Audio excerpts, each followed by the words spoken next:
नमस्कार मित्रांनो, मी शिवाजीराव गायकवाड आणि तुम्ही पाहताय आवाज बहुजनांचा न्यूज लाईव्ह। सध्या मी आहे अहमदपूर शहरातून जो काळेगाव रोड गेलेला आहे, याच काळेगाव रोडवरती तुम्ही बघू शकता माझ्या उजव्या बाजूला हे इंदिरानगर, हा इंदिरानगरचा परिसर आहे। आणि इंदिरानगरच्या इथल्या नागरिकांनी काही जणांनी मला फोनद्वारे माहिती दिलेली आहे की अतिशय घाण या ठिकाणी साचलेली आहे आणि इथल्या या इंदिरानगरातल्या भागातल्या नागरिकांचं जीवन धोक्यात आले। मागे काही दिवसापूर्वी नगर परिषदेच्या मुख्याधिकाऱ्यांनी एक व्हॉट्सअप नंबर पब्लिश केला होता, त्यावरती तुम्ही फोटो टाका आणि ते फोटो बघून आम्ही सगळा तुमचा कचरा उचलणार आहोत। मात्र आजपर्यंत कसल्याही प्रकारच्या हालचाली नगर परिषद प्रशासनाच्या माध्यमातून करण्यात आल्या नाहीत असं इथल्या नागरिकांचं म्हणणं आहे। काही नागरिक माझ्यासोबत बोलण्यासाठी असं इकडे भाई काय नेमकं काय झालं, कशासाठी तोंड का बांधले तुम्ही? मला पण वास येत वास होत इथं 1.5 महिन्यापासून फोन लावते, तिथं वास घाणे आले, इथं तोंडाला लावून माणसं चालले तिथं और बिमार पडाले ते समजा कुणी नगरपालिकाचे लोक इना झालेत, काही बी नाही, दुनियाचा वास घाणे आले। अगदी बरोबर आहे, खरं तर खूप या ठिकाणी दुर्गंधी सुटलेली आहे। आणखी काही माझ्यासोबत इथले नागरिक आहेत। सर काय सांगायचं आहे, ही दुर्गंधी जी सुटलेली आहे मागच्या काही दिवसापासून बऱ्याच ठिकाणचा शहरातला कचरा सुद्धा उचलण्यात आला नाही आणि फोनद्वारे इथल्या नागरिकांनी मला माहिती सुद्धा दिलेली आहे। काय सांगायचं याबद्दल? सर मी सर्वात पहिलं नगर परिषदेच्या सीओला आणि इथले स्थानिक जे आजी माजी नगरसेवक आहेत त्यांचं इंदिरानगरमध्ये कुठल्याच अशा प्रकारे लक्ष नाही।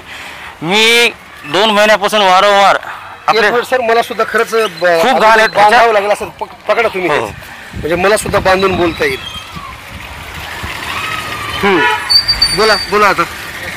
2 महिने झालं, 2-2.5 महिने झालं वारंवार सीओ साहेबांना ह्या अगोदर नगरपालिकेचं टेंडर धर्मा ढवळे यांच्याकडे होतं, त्यांनी 2-3 वेळेस वरून कचरा उचलला आणि ज्यानंतर हा पाऊस पडला एवढं घाणीचं साम्राज्य असं इथून जाता येता लोक, आता हे दुर्गा माताचं मंदिर आहे इथं काही लोक दर्शनासाठी सकाळी सकाळी येतात, अशा घाणीच्या साम्राज्यामध्ये त्यांनी मंदिरात येऊ का न हो हे त्यांच्यासाठी एक चिंताजनक गोष्ट झालेली आहे।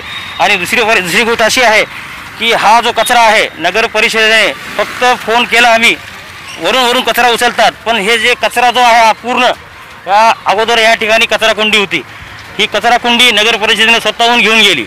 मग लोकांना पर्याय उरला नाही कचरा फेकायचा, लोक ह्या डेपोच्या पाठीमागे पहिलं कचरा टाकत होते।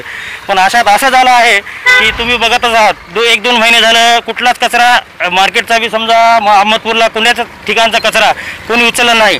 आणि पावसामुळे असा दुर्गंध येतोय की काल परवा इथले 2 लहान मुलं म्हणजे ह्या इथल्या इन्फेक्शनमुळं यांचे मुलगा इन्फेक्शनमुळे बिमार पडला आणि डॉक्टर पेड सरांकडे त्याला ॲडमिट करण्यात आलं, पण त्यांनी सांगितलं की बाबा घाणीच्या साम्राज्यामुळं त्यांना हा इन्फेक्शन होऊन त्याला सलाईन वगैरे लावली। आता माझी फक्त सीओ साहेबांना एकच विनंती आहे की तात्काळ हा पाऊस पडण्याच्या अगोदर जर हा कचरा उचलला तर इथला घाण साफ जर झाली तर खूप चांगलं होईल। धन्यवाद सर। सर तुम्ही इकडून म्हणजे हे तुम्हाला लोक बघायला मिळणार आहेत, बघू शकता तुम्ही अनेक नागरिक या ठिकाणी जे आहेत तोंडाला दस्त्या रुमाल बांधून या ठिकाणाहून ये जा करत आहेत। खऱ्या अर्थानं अनेक नागरिकांचं जीवन जे आहे या दुर्गंधीमुळे धोक्यात आलं असं म्हणणं आहे। काकूकडे मी जाणार आहे, त्यांचं काय म्हणणं आहे मी ऐकून घेणार आहे।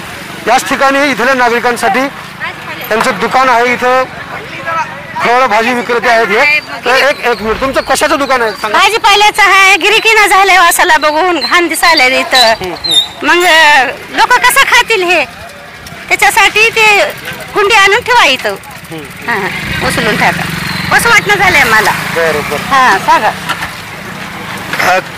या परिसराची खरोखर माहिती घेतल्यानंतर मुख्याधिकारी साहेब तुम्हाला असंच बोलावं वाटतंय मला, कारण तुम्ही काही दिवसापूर्वी जो व्हॉट्सअप नंबर जो पब्लिश केलेला आहे तो फक्त सांगण्यासाठी केलेला आहे का? बोलाचा भात आणि बोलाचीच कडी आहे का?